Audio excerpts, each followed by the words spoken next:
It's August, and it got me thinking. We probably need to talk a little bit about art school. What it is, what it isn't. And I think a lot of people have very different ideas about what art school really is.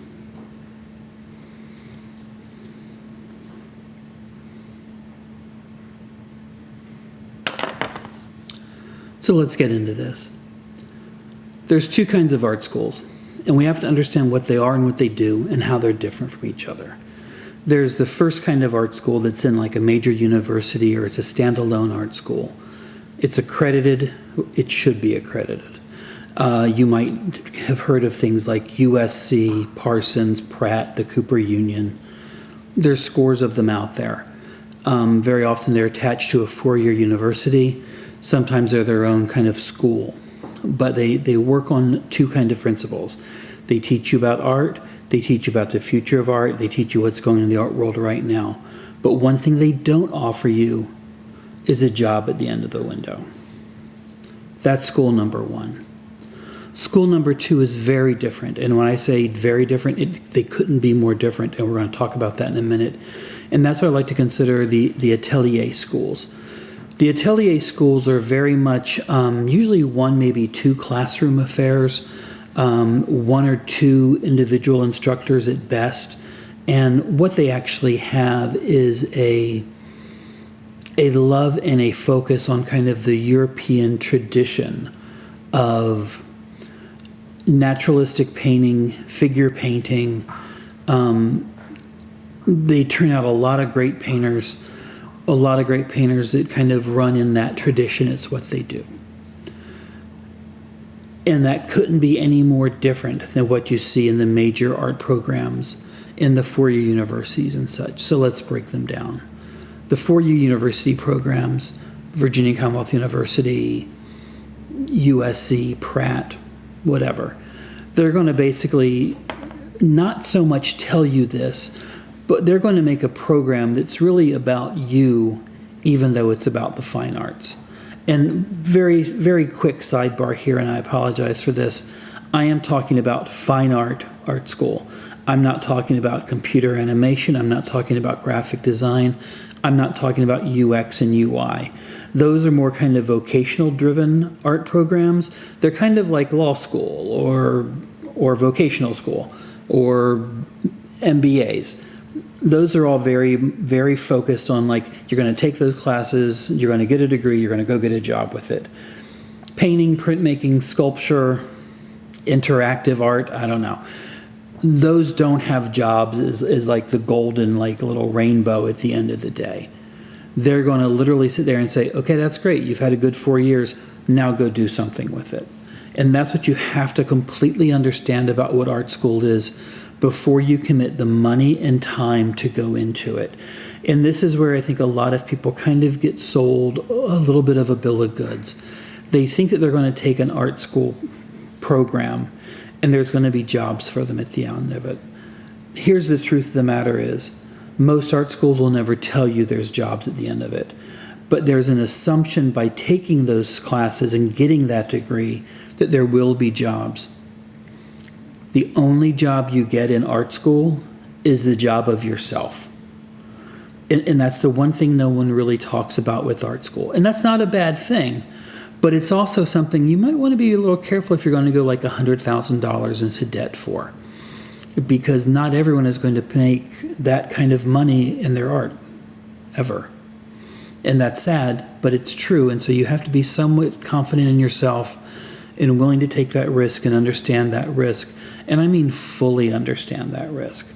It's one thing when you see like a lawyer talk about, yeah, I have $200,000 in school debt. But the fact of the matter is he's making $250,000 a year. That's debt he can manage. You see a kid come out of art school with $150,000 worth of debt, and they're waiting tables or they're bartending. That's debt you can't handle because you still have to be able to live. So you have to be really comfortable with where you're taking that money, how that money is getting to you, and how you're spending it. And money is really the big bed bug here of everything. I've seen a lot of people talk about our art school's obsolete. Our art school's even needed because we've got YouTube to give us videos. Hi, everybody. The fact of the matter is YouTube videos can give you a lot of kind of nuts and bolts stuff if those nuts and bolts are truly addressed in a YouTube video that's usually anywhere from 5 to 10 minutes long. But the fact of the matter is art school is very different. And you have to have a different mindset when you go into art school. And here's the mindset you need to understand. View art school almost as a competitive sport. Because I know no one likes to think of it that way, but it is. You need to stand out. You need to outwork people. You need to be smarter than people. And that's going to get you to the front of the line. But again, at the end of the day, there is no line. What it means is you're going to progress faster. And when you get out of school, you're going to keep progressing because in theory, you've developed a kind of a work ethic that allows that from you. The idea that like they're slackers that kind of like made a living on this, that's really tricky because who we might consider slackers are some of the hardest working people I've ever seen. I would say in the rock and roll world, you might look at someone like Jay Mascis and go, oh yeah, Dinosaur Jr., and go, oh yeah, he's a real slacker. I mean, look at him. He like barely moves, whatever. But, he's put out a ton of records. He's hustled. He does shows. He just does all kinds of stuff. And he's constantly working. And that's the important part. So we get back to understanding that art school at a traditional 4-year college, art program, university, whatever, it's really all about you.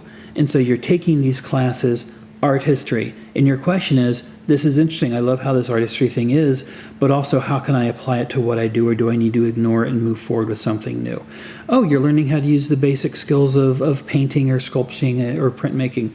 These are great, I love learning these basic skills. What can I do with them to show what I want to make? What am I interested in? And it's finding those interests and developing those interests, learning how to run your studio and understanding concepts. That's what the major art programs are about. Atelier schools, on the other hand, they're going to break you all the way down and you're going to draw the figure like nobody's business. And you're going to learn how to probably do landscape paintings really well. And they're going to be kind of old school, old world, really beautiful work. Seriously, kids that are in love with the Atelier programs do beautiful work. It's not groundbreaking work, but it's beautiful work. And they're also going to learn how to develop a studio. But again, no one's promising them a job at the end of it. And I think that's something that we've been looked at by like guidance counselors in high school or whatever. Oh, have you thought about this path? Well, that path, there's no job at the end of it. You are the job. And that's the most important thing to really know about art school. I don't think this is a negative. I don't think it's anything positive or negative. It's just an is. And if you think art school is going to be something other than that, then you better have a really good reason and a really good understanding of that program as to why you think that. If you really think that you're going to come out there with $100,000 in debt and you're going to be able to knock the world out and get a job of some sort that's ill-defined and ill thought about, I think you're kind of fooling yourself. And I think that this idea that you're going to learn everything you need to learn off of YouTube is also, you're kind of fooling yourself. Don't get me wrong. If I get my interest in something, I'll obsessively watch YouTube videos for days, seeing how people do certain things, what tools do I need. I'll be Googling, how to do whatever. And then I'll turn it into like my process and it'll become part of what I do. But it's not a be-all and end-all. And the reason it's not a be-all and end-all is, quite frankly, most instructors on YouTube just aren't that good. And I'm not even saying they're all that great in art school. And I know that's a little bit of blasphemy. But the fact is, you're put in a position in art school where you're going to start doing the research and you're going to do the deep studying. And you're probably going to connect with one, maybe two professors who you really get and they really get you. And there's going to be a lot of learning. I've been really fortunate to have 3 or 4 of those, 2 at kind of each school I went to. And it made a big difference. So understand that. Art school isn't like going to law school. Art school isn't like getting your CPA and going out and getting a job at a big firm. It just isn't. You are the subject at art school. And I wish you the best for that, because I think it's something that everyone can do. It's a lot of work, it's hard work, but it's really fulfilling at the end of the day. Look, if you've listened to me for this long ramble on about this, I completely want to thank you for that. If you could, like and subscribe, it always helps a lot for the YouTube algorithm. And I'll see you next time. Thanks again.